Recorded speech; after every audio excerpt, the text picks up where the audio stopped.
Today, I'm going to take you in a new direction. My name is Mr. Oscar, and if you've been on this channel before, you know I don't do motivation speeches. I don't do hype. I don't tell you to wake up at 5 a.m. and cold shower your problems away.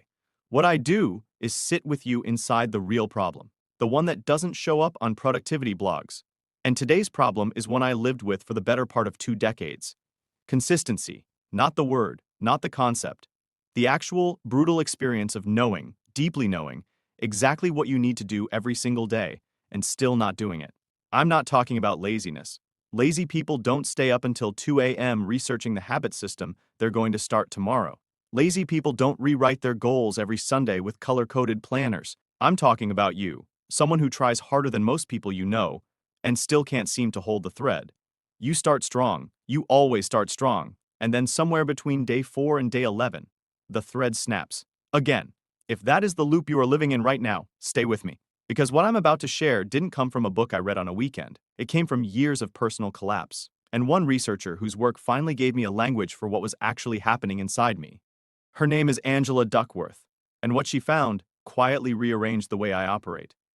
I need to take you back to 2009. I had a business, a real one.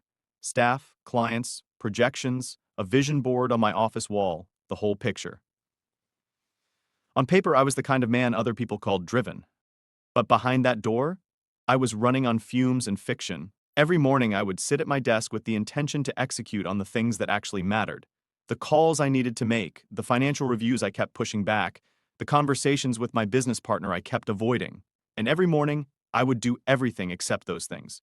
I would reorganize my desk, respond to low-priority emails, build spreadsheets for problems that didn't exist yet. I was busy, but I was not consistent on the things that kept the business alive. And I told myself the same story every single day. Tomorrow, I'll be more disciplined. Next week, when things calm down, I'll get into a proper rhythm. I just need more motivation. The business collapsed in 2011, not all at once, slowly.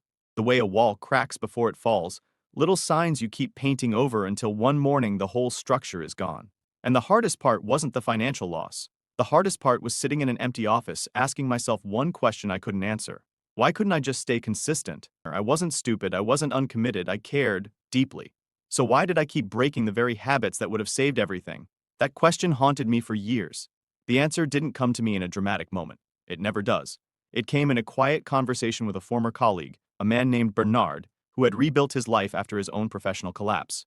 He was one of those rare people who just seemed to follow through, not perfectly, but consistently enough that his life had shape and direction where mine felt like fog. I asked him bluntly, "How do you stay consistent when everything is hard?" He didn't give me a motivational answer. He said something I've never forgotten. "Oscar, I stopped trying to be consistent through willpower. I started designing my environment and my identity around the things I needed to do. I stopped relying on how I felt." I didn't fully understand it then, but that conversation sent me down a research path that eventually led me to Angela Duckworth's work. And when I read it, really read it, I felt something unlock that had been jammed shut for 20 years. Angela Duckworth is a psychologist at the University of Pennsylvania. She spent years studying one question: why do some people keep going when others stop? Her findings became the foundation of her landmark research on grit, which she defines not as talent, not as intelligence, but as passion and perseverance toward long-term goals. But here's the part most people miss when they hear about Duckworth's work. People think grit is a personality trait, something you either have or you don't, like eye color. Duckworth says that is completely wrong. In her research and in her book Grit, The Power of Passion and Perseverance, she found that consistency is not about who you are. It is about what you deliberately build around yourself. She introduced a framework she calls the hard thing rule, and one of the core principles inside it is this: you must practice the hard thing, not when you feel like it, every day, with no exceptions based on mood. But she goes further than just saying do it every day. She argues that the people who execute consistently are people who have done 2 specific things most of us never do.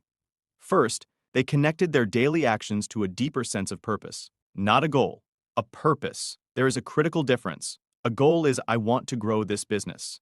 A purpose is I am building something that outlasts me and provides for people I love.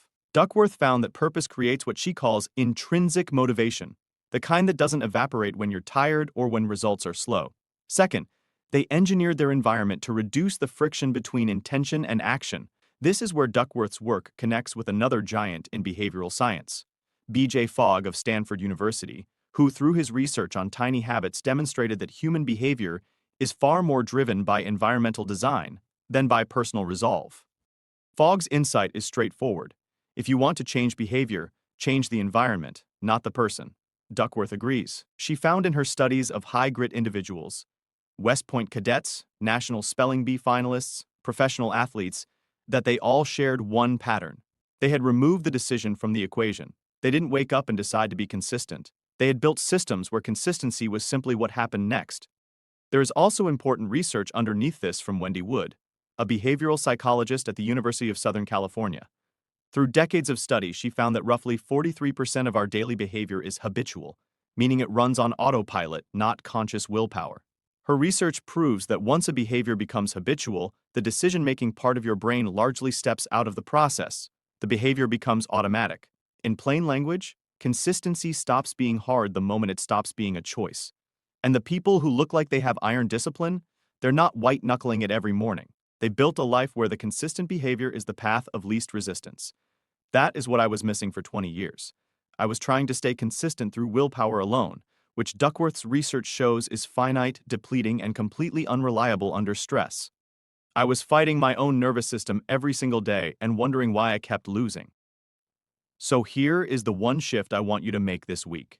Not a mindset overhaul, not a new system, just one thing. Identify the single most important consistent behavior in your life right now, and remove every decision from it. Here's what that means practically. Pick the one thing that, if you did it consistently for the next 90 days, would change the direction of your life. Just one. Now answer these 3 questions, in writing, not in your head. First, what time does it happen? Not when I can, a specific time. Duckworth's research shows that implementation intentions, the simple act of writing when and where you will do something, increase follow-through dramatically. This finding was also supported by psychologist Peter Gollwitzer of New York University, whose landmark study showed that implementation intentions are one of the most powerful tools for closing the gap between intention and action. Second, what does your environment look like when you do it? Is your phone in another room? Is the tool you need already on your desk the night before? Design the physical space so it pulls you into the behavior rather than requiring you to push yourself toward it. Third, what is the purpose behind it? Not the goal, the purpose. Write one sentence, I am doing this because, and make sure that sentence still feels true on your worst days. That is the blueprint Duckworth's research points to. Not willpower, not motivation, design, identity, and purpose, engineered deliberately. I want to leave you with something before you go. The reason most of us struggle with consistency is not weakness. It is not a character flaw. It is not proof that we don't want it badly enough. It is simply that nobody ever taught us that consistency is an engineering problem, not a feeling problem. Angela Duckworth didn't discover grit in extraordinary people. She discovered it in ordinary people who had learned how to set up their lives so that quitting was harder than continuing. You can build that, not overnight, not perfectly, but you can build it. I know because I did. After everything I lost, after every time I told myself I just wasn't built for follow-through, turns out I was built for it all along. I just needed a better blueprint. And now, so do you. I'm Mr. Oscar. This is Execution Psychology, and I'll see you in the next one.